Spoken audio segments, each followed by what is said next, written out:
With Lionel Messi joining MLS side Inter Miami, his time in Europe's top 5 leagues has come to an end.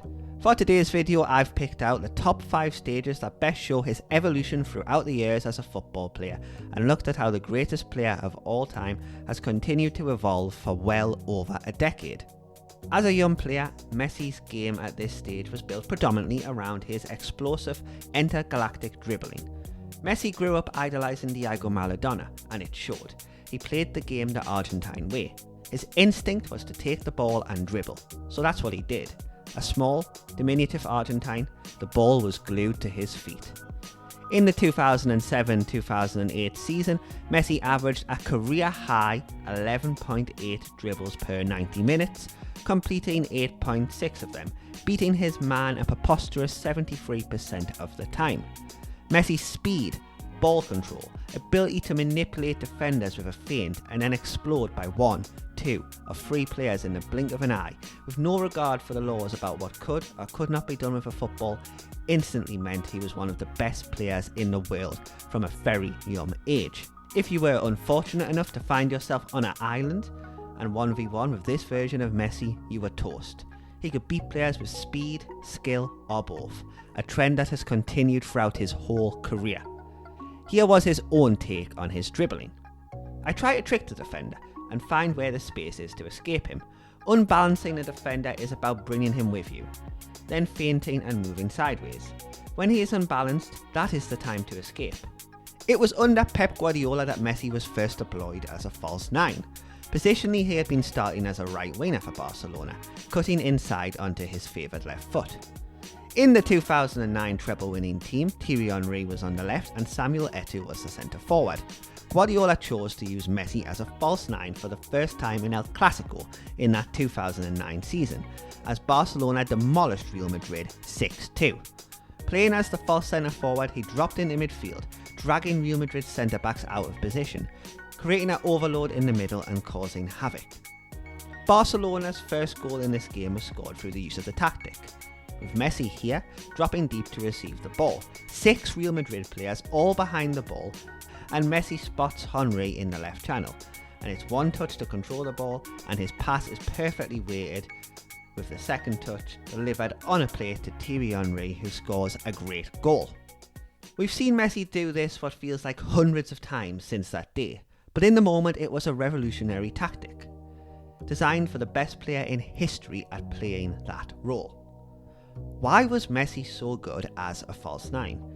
Messi in this position is a versatile offensive option, allowing himself to drop deep and play little combinations, 1-2s, triangles, pull opponents out of position and create openings for his teammates. If you watch the NBA, you'll know how Steph Curry, through his shooting ability, manipulates defenses with his off-ball movement, drawing defenders out of position and creating space for his teammates. Messi does the same with his dribbling and playmaking. His understanding of space and movement on the field is elite. He has an innate ability to exploit gaps in the opposition defence and create opportunities for himself and others. His intelligent positioning and movement off the ball make him incredibly difficult to mark or nullify. Dropping deep opens up corridors for Messi's teammates. It creates space. For example, a trademark move of Messi's throughout his career is to pick the ball up inside the opposition's team half, beat a man with a quick dribble, drive to the edge of the penalty box, play a 1-2 and then follow up his run with a cutback from the edge of the box into the bottom corner. What ultimately made Messi so thrilling as a false 9 was that he was equally capable of controlling possession deep in midfield or pouncing in the penalty box. He was a false 9 and a real one. In the 2012 and 2013 seasons, Messi scored 50 and 46 goals in La Liga. In these seasons, he scored 21 goals following a dribble and produced 5 assists.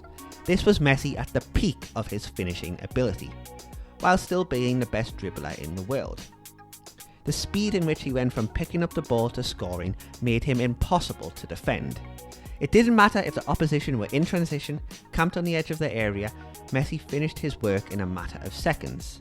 Of his goals in 2012 and 2013 that followed a dribble, none of them saw the Argentine on the ball for more than 8 seconds. While he would still drop deep occasionally and started games in that false 9 role, with Xavi and Iniesta still in their prime, Messi could afford to stay higher up the pitch and play more off the ball if he wanted. This goal in El Clasico against Real Madrid was Messi between the midfield and defensive lines, making a run in behind, collecting the ball and finishing. He was still in his prime athletically. These were his age 24 and 25 seasons, and he still had the raw pace to run by players at will. That, combined with his ability to keep the football on a shoestring and his Harry Potter wand of a left foot, made him impossible to man-mark. He was a real-life PlayStation footballer. He picked the ball up, drove forward, beat a defender with a shimmy or two, going right or left, whichever way he preferred, found his way into the penalty box and inevitably scored. The burst of acceleration, the quick feet in tight spaces, the ability to beat two players in the blink of an eye, and the imagination to finish and score from such tight angles in such confined spaces. This was vintage Messi. By this point, Messi played in an attacking midfield role behind the forwards, as a hybrid between a number 8 and a number 10. With no Xavi or Iniesta anymore, he would routinely drop into midfield to start attacks, often walking around the pitch, picking and choosing when to accelerate into action, with the freedom to roam where he wanted offensively. In the 2018-19 season in La Liga, Messi was playing a different sport to his fellow professionals, leading the league in the following categories: goals, assists, chances created, braces, hat-tricks and free kicks. His 8 free kicks in all competitions in 2018-2019 were twice as many as any other player in Europe's top 5 leagues. Of Barcelona's 90 La Liga goals in 2018-19, Messi either scored or assisted on 54.5% of them. He also finished top scorer in the Champions League with 12 goals in 10 appearances. All in all, it was 51 goals in 49 games. Messi was a one-man show, a ball-playing number 8, a dribbling number 11, a goal-scoring number 9, rolled into one complete attacker. The ultimate footballer. Barcelona won La Liga, made the Copa del Rey final and the Champions League semi-final, with Messi carrying the team on his back. Messi's World Cup run was his version of Michael Jordan's last dance. In his final World Cup, aged 35, Messi stepped out of the shadows of Diego Maradona and become a world champion. And he did it as the main man, the superstar. He was named player of the tournament with 7 goals, 3 assists in 7 appearances, playing every single minute for Argentina. This chart here shows you Messi's dominance at the World Cup. It was a team built around Messi, a team of soldiers protecting their king. Messi was given complete freedom defensively to save himself for moments, bursts of offensive brilliance, and he delivered. Messi has the greatness gene of being able to be on the periphery of games, but being able to flip the switch and go up a gear at any moment when his team needs him. The greatest athletes of all time all seem to have this. They all seem to have a way of reinventing themselves in the most opportune of moments. Messi peaked perfectly at the World Cup, using the first half of the season as a pre-season for the main event. Positionally, he played in the classic number 10 role that is so revered in South America. But tactically, he was positionless, a ghost, strolling around the pitch, patiently waiting, hunting, playing the game at his own pace. This veteran version of Messi was more of a playmaker than a goal scorer. You could argue his 2 best moments at the World Cup were arguably assists. His best assist of the World Cup was here, drawing in defenders from that number 10 role. It was as if he had a bird's eye view of the pitch while dribbling with the ball.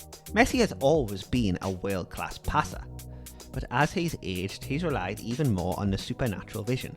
He's a master of the through ball, passing the ball through an eye of a needle. His defense-splitting passes in recent seasons have reached Kevin De Bruyne-esque levels. His footballing IQ and playmaking senses have only heightened as he's aged. The final piece of Messi's evolution is his leadership and influence on and off the pitch. As he's aged, he has taken on a greater leadership role. His influence has grown, from the shy, long-haired, baby-faced assassin to the bearded, tattooed, vocal warrior. Messi's rousing speech in the dressing room before winning the Copa America was the catalyst for this new vocal version of Messi. At the World Cup, he was vocal throughout in his belief and trust in his players. Messi's footballing evolution has seen him win everything. The World Cup was the final piece of the jigsaw. There was a joke circling on social media after the World Cup that Messi should just retire now. After all, he has completed football, and nobody could argue with that logic. Next step, Miami.